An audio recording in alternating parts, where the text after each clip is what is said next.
Welcome to the Pro Ticker Deep Dive. So go ahead and take a look at your portfolio. It's December 2025, and you are living through something pretty extraordinary. Unprecedented is maybe the word. I think so. The S&P 500 is knocking on the door of 7,000. We started the year around 5,800. That is an 18% surge in just 1 year. And the really strange part is why. It's happened despite all these economic headwinds floating around. Exactly. We've got tariff debates, threats of government shutdowns, corporate earnings that are mixed at best. So our mission today is to really get to the bottom of it. Is this melt-up rational, or is it purely psychological? That's the core question, isn't it? And we're going to peel back the layers on this market through the lens of behavioral finance. We want to understand how human emotion, FOMO, herding, is just completely overriding financial logic. So spreadsheets versus feelings, basically. That's a good way to put it. Yeah. And the evidence we've pulled together suggests this is one of the most psychologically driven rallies we've seen in a long, long time. And that means it's fragile. Okay, so let's start with the hard numbers then, because this is where the flashing lights really start to go off for me. What's the one metric that screams disconnect? It has to be the valuation. The market's trailing price-to-earnings ratio, the PE, is now sitting at 28.4. 28.4. Now, that sounds high, but put that into context for us. How far off the rails are we? I mean, it's extreme. That 28.4 figure is more than 2 standard deviations above the historical norm. Wow. Yeah. If you look back, the long-term average for the S&P is somewhere between, say, 15.5 and 18. So we're priced at nearly 90% above what history says is, well, reasonable. You're paying almost double for a dollar of earnings compared to the average. You got it. And the last time we saw valuations get this stretched, what happened next wasn't pretty. You're talking about the dot-com bubble? It's the classic comparison, yeah, 2000. It's a signal that investors are pricing in absolute perfection, which leaves zero room for any kind of disappointment. And it's not just the big institutional funds driving this optimism, right? The sources show a huge shift in who's actually trading day to day. Oh, absolutely. The retail investor is back in a massive way. How big? And they now account for about 20% of all U.S. stock trading volume. That is the second highest level we have on record. And the amount of cash they're putting in is just staggering. It is. Our sources show they poured $1.3 billion per day into the markets in the first half of 2025. $1 billion a day. That's a 33% jump from last year. And I get that zero-commission brokers make it easier, but is it just access, or is there something else driving this? It's access plus psychology. The data is really clear on this. Social media has become, for all intents and purposes, a primary investment advisor for a huge chunk of this group. So people are trading based on hype cycles. More than half of them. Yes. 51% of retail investors are explicitly influenced by what they see trending online. So capital's following a story, not, due diligence. Okay, so the retail money is there. But what about the big, sophisticated money? What's the narrative powerful enough to make them ignore inflation or tariff risks? I think it really comes down to one big psychological catalyst. The optimism around the incoming administration. The promise of deregulation, tax cuts. Exactly.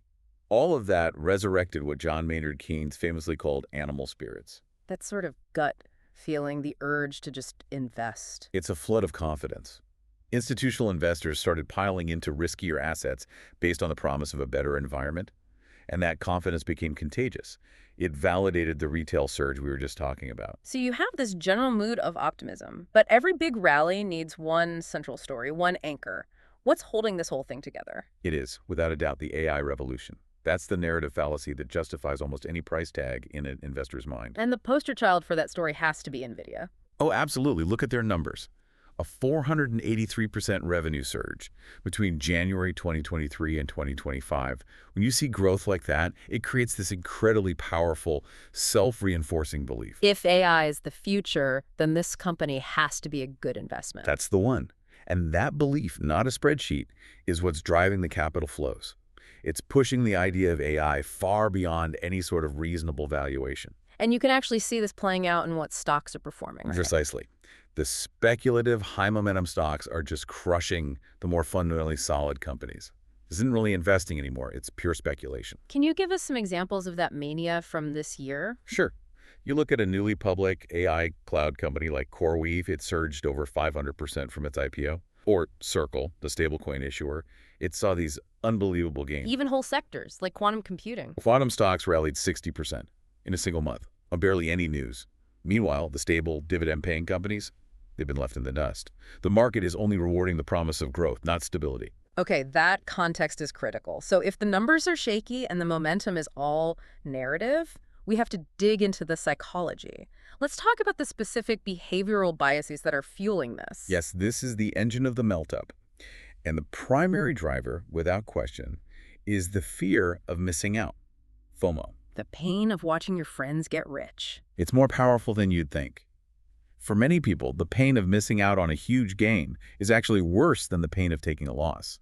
So they buy high because they just can't stand to be on the sidelines anymore. And we saw this play out during that dip back in April, didn't we? We did. The market got volatile for a minute, and about 30% of retail investors panic sold. They were afraid of a crash. But then what happened? As soon as the market bounced, they chased it right back up, buying in at a higher price than where they sold. Fear drove them out, and FOMO drove them right back in. And that feeling gets amplified by the next bias, which is herding behavior. Right. Herding just validates the FOMO. Our data shows 40% of retail investors are explicitly just following popular trades they see online instead of doing their own research. So as stock catches fire on a forum, everyone jumps in. And that buying pressure makes the stock go up, which makes the crowd feel smart, which attracts more followers. It's a closed loop, completely detached from the company's actual performance. Then you've got the people who've made money for 2 years straight and now think they're geniuses. Classic overconfidence bias. Day trading activity jumped 25% this year. People are taking on more risk, using more leverage, because they think they've cracked the code. When really they've just been riding a wave. Exactly. They're mistaking a rising tide for their own skill. And that's a dangerous mistake to make when the tide goes out. And the last piece of the psychological puzzle is the belief that this will just go on forever. That's recency bias. Because the market is up 18% this year, investors just mentally project that forward indefinitely. They forget that markets revert to the mean. They ignore the data that shows high PE ratios are almost always followed by years of below-average returns. It's like they assume the laws of financial gravity have just been suspended. For them, they have been. Now let's connect all this psychology to the structure of the market itself, because there's a huge concentration risk building up. You're talking about the Magnificent Seven. I am. Those 7 tech stocks now make up over 30% of the entire S&P 500's market cap. And recent analysis suggests that 6 of the 7 are showing clear signs of being in a speculative bubble. And when you look at a company like NVIDIA, the valuation just seems to require impossible perfection. That's the textbook case. To justify its current stock price, NVIDIA basically has to maintain triple-digit earnings growth forever. If they only grow at, say, 50%, which would be incredible for any other company, the stock could get crushed because perfection is already priced in. And if 1 or 2 of those giants stumble, they can pull the whole index down with them. That 30% concentration becomes a massive liability on the way down. Let's shift to the technical view for a second. Right. Because you can actually see the psychology reflected on the price charts. What does a late-stage rally look like technically? It looks like what we're seeing now. Capitulation buying. The slope of the rally in the last 2 months has gone almost vertical. So that's the last of the FOMO buyers finally jumping in? Yes, rushing in any price.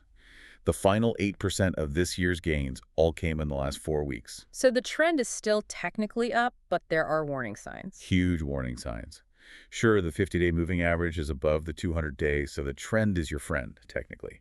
But momentum indicators are screaming overbought. And there's a subtle but really important bearish divergence. Which is? Volume. The trading volume hasn't kept pace with these massive price gains. And why is that so significant?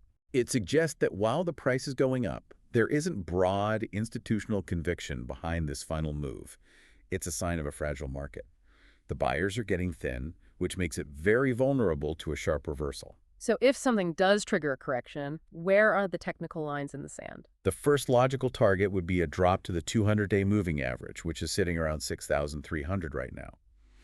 If the selling gets aggressive and we break that level, then 6,000 becomes a huge psychological floor. Now, before we get to the final word, we should be fair and balance the opportunities against these risks. What's the best argument the bulls have left? The bullish case really rests on 2 main pillars. First, that the promised tax cuts and deregulation from the new administration will actually happen and genuinely boost earnings.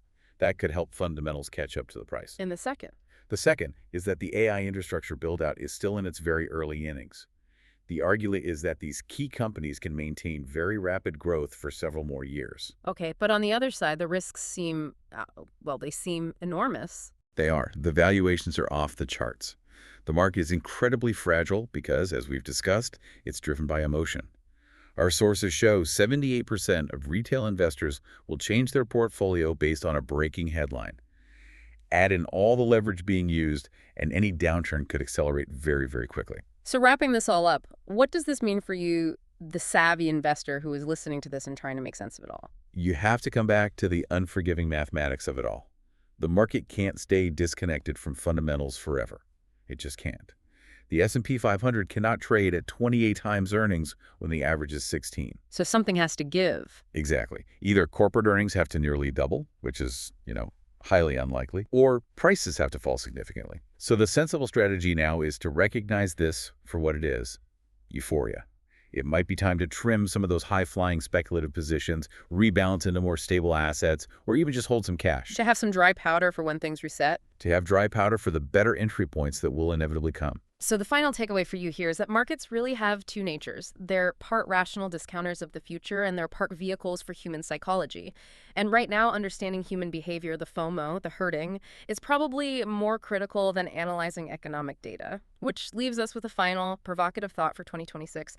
The question isn't if the market is overvalued. The data makes that pretty clear. The real question is, how much longer can the collective fear of missing out defy mathematics that are ultimately completely unforgiving? See you all in the next Pro Ticker Deep Dive.